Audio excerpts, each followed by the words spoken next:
कृष्णाय वासुदेवाय हरे परमात्मने प्रणतः क्लेशनाशाय गोविंदाय नमो नमः। गोपाल कृष्ण भगवान की जय। ओम नमो भगवते वासुदेवाय। श्रीमद भागवत महापुराण स्कंद पहिल्यातील अध्याय 16वा परीक्षिताचा दिग्विजय आणि धर्म व पृथ्वीचा संवाद।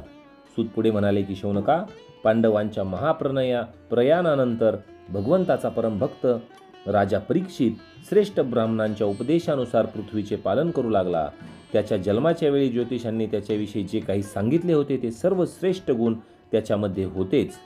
त्याने उत्तराची कन्या इरावतीशी विवाह केला। तिच्यापासून त्याला जन्मेजय आदी 4 पुत्र झाले। त्याने कृपाचार्यांना आचार्य नेमून गंगा तटाकी 3 अश्वमेध यज्ञ केले। त्यावेळी ब्राह्मणांना पुष्कळ दक्षिणा दिली। त्या यज्ञात देवतांनी प्रत्यक्ष प्रकट होऊन आपापला भाग ग्रहण केला। एकदा दिग्विजय करीत असताना त्याने शूद्र असून कलिराजाचा वेश घेऊन गाय आणि बैल यांना लाथांनी मारित आहे असे पाहिले। तेव्हा राजाने मोठ्या शौर्याने त्या कलियुगाला पकडून शासन केले। शौनकाला विचारले, सूत महोदय, दिग्विजयाच्या वेळी परीक्षिताने कलियुगाला केवळ शासन करूनच का सोडले? कारण राजाचा वेश धारण केला होता तरी तो एक शूद्र होता व गाईला लाथांनी मारत होता। भगवान श्रीकृष्ण अथवा त्यांच्या चरणकमलांच्या मधुरसाचे पान करणाऱ्या भक्तांशी या घटनेचा संबंध असेल तर सांगा। ज्यात आयुष्य फुकट जाते अशा व्यर्थ गोष्टी बोलून काय फायदा? सूत महोदय, जे मोक्षाची इच्छा करतात परंतु अल्पायुष्य असल्यामुळे मृत्यूचा घास होतात, अशांच्या कल्याणासाठी भगवान यमांना आवाहन करून त्यांना येथे शामित्र कर्मासाठी नियुक्त केले आहे। जोपर्यंत येथे यमराज्य आहे तोपर्यंत कोणाला मृत्यू येणार नाही। मनुष्य लोकातील मृत्यूने ग्रासलेले लोक देखील भगवंताच्या अमृततुल्य लीलाकथांचे पान करू शकतील। यासाठीच महर्षी भगवान यमांना येथे बोलविले आहे। एक तर कमी आयुष्य आणि अल्प समजूत अशा अवस्थेत संसारातील अभागी माणसांचे आयुष्य व्यर्थ जात आहे, रात्र निद्रेमध्ये आणि दिवस व्यर्थ कामे करण्यात। सूत म्हणाले, राजा परीक्षित जेव्हा कुरु जांगल देशात राहत होता त्यावेळी त्यांनी ऐकले की सैन्याने सुरक्षित अशा माझ्या राज्यात कलियुगाचा प्रवेश झाला आहे। ही अप्रिय वार्ता ऐकून युद्धवीर परीक्षिताने धनुष्य हातात घेतले। श्यामवर्णाचे घोडे जुंपलेल्या सिंहध्वज असलेल्या सुसज्जित अशा रथावर आरूढ होऊन दिग्विजयासाठी परीक्षित नगराबाहेर पडला। त्यावेळी रथ, हत्ती, घोडे आणि पायदळ अशी चतुरंग सेना त्यांच्याबरोबर होती। त्यांनी भद्राक्ष, केतुमाल, भारत, उत्तर कुरु, किपुरुष इत्यादी सर्व देश जिंकून तेथील राजांकडून भेटी स्वीकारल्या। सर्व देशांमध्ये त्याला आपल्या पूर्वज महात्म्यांची यशोगाथा ऐकवायस मिळाली। त्या यशोगानातून पदोपदी भगवान श्रीकृष्णांचा महिमा प्रगट होत होता। श्रीकृष्णांनी अश्वत्थाम्याच्या ब्रह्मास्त्राच्या ज्वालांपासून कोणत्या प्रकारे त्याचे रक्षण केले, यादव आणि पांडव यांचे एकमेकांवर किती प्रेम होते, तसेच पांडवांची श्रीकृष्णांवर किती भक्ती होती, हे सर्व त्याला ऐकायला मिळाले। जे लोक त्याला हे चरित्र ऐकवित होते त्यांच्यावर महात्मा राजा परीक्षित अत्यंत प्रसन्न होई। त्याचे डोळे प्रेमाश्रूंनी भरून येत। मोठ्या उदार अंतःकरणाने तो त्यांना बहुमोल वस्त्रे आणि मोत्यांचे हार भेट म्हणून देत असे। त्याला असेही ऐकवायस मिळत होते की अत्यंत प्रेमामुळे भगवान श्रीकृष्णांनी पांडवांचे सारथ्य केले, ते त्यांचे सभासद झाले, त्यांनी त्यांची सेवाही केली, मित्र होतेच, ते त्यांचे दूतही झाले। रात्री शस्त्र हातात घेऊन वीरासन घालून ते बसत व शिबिरावर पहारा देत, त्यांच्या मागे मागे जात व त्यांची स्तुती व त्यांना प्रणाम करीत। इतकेच काय, आपल्या प्रेमपात्र पांडवांच्या चरणांवर सर्व जग त्यांनी झुकविले। हे ऐकून भगवान श्रीकृष्णांच्या चरणकमलांवर परीक्षिताची भक्ती अधिकच दृढ होई। अशा प्रकारे दिवसेंदिवस परीक्षित पांडवांच्या आचरणाचे अनुकरण करत दिग्विजय करत होता।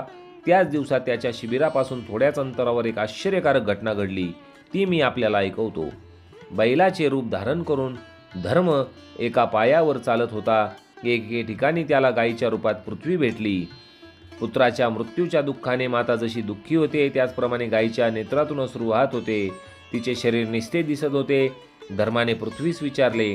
धर्म म्हणाला की हे कल्याणी, तू सुखरूप आहेस ना? तुझे मुख म्लान झाले आहे, तू निस्तेज झाली आहेस, तुझ्या मनात काहीतरी सलत आहे असे वाटते।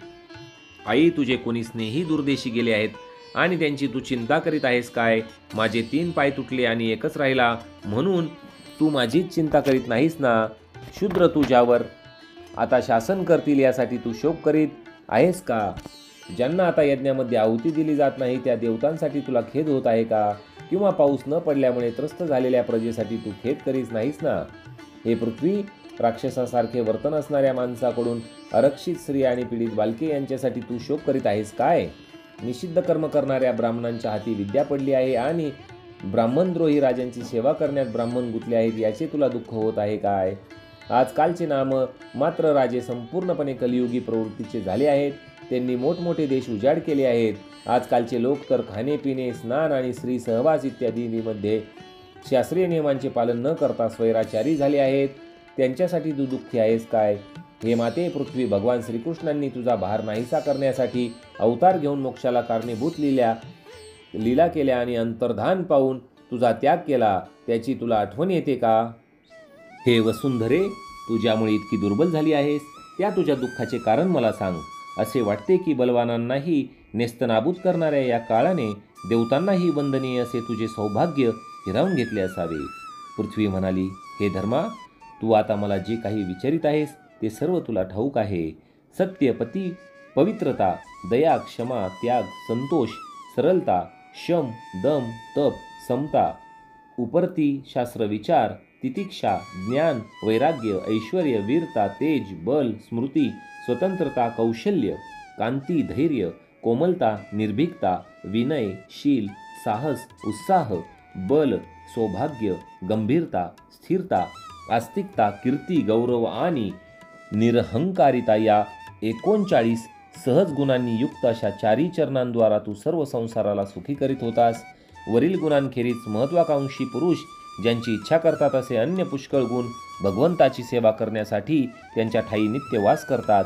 त्या सर्व गुणांचे आश्रयस्थान असलेले सौंदर्यधाम असे भगवान श्रीकृष्ण यांनी यावेळी ही सृष्टी रहित झाली असून पापमय कलियुगाच्या वाईट नजरेची शिकार बनली आहे. हे पाहून मला फार दुःख होत आहे.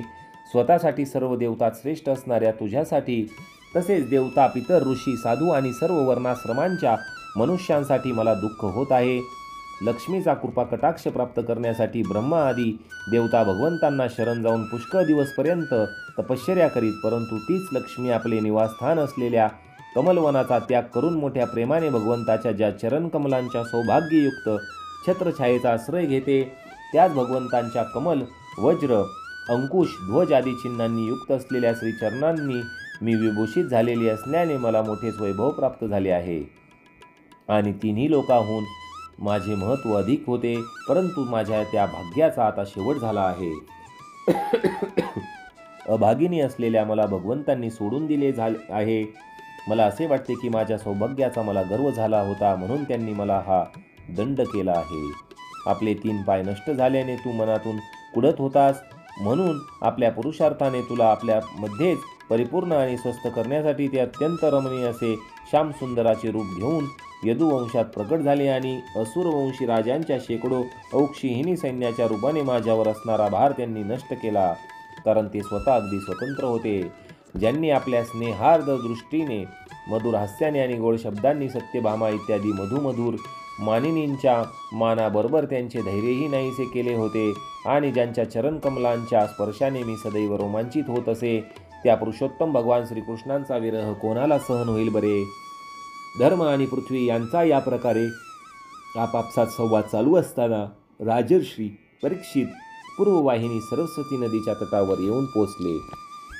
अशा प्रकारे श्रोते हो, परीक्षितांचा दिग्विजय आणि धर्म व पृथ्वीचा संवाद याविषयीची आपण ही कथा इथे या श्रीमद भागवत महापुराणच्या स्कंद पहिल्यातील अध्याय 16व्यामध्ये ऐकली आहे. अध्याय 17व्यात आपण आता ऐकणार आहोत की महाराज परीक्षितांकडून कलियुगाचे दमन कशा प्रकारे होणार आहे याविषयीची सविस्तर कथा आपण पुढील अध्यायात पाहणार आहोत. तर कथा संपवण्यापूर्वी छोटीशी विनंती आहे की चॅनलवर नवीन असाल तर चॅनलला सबस्क्राईब करा. या मराठी भक्ती परिवाराचे सदस्य व्हा. मला माहीत आहे की आपले चॅनलचे लवकरच 1 लाख सबस्क्रायबर पूर्ण होणार आहेत.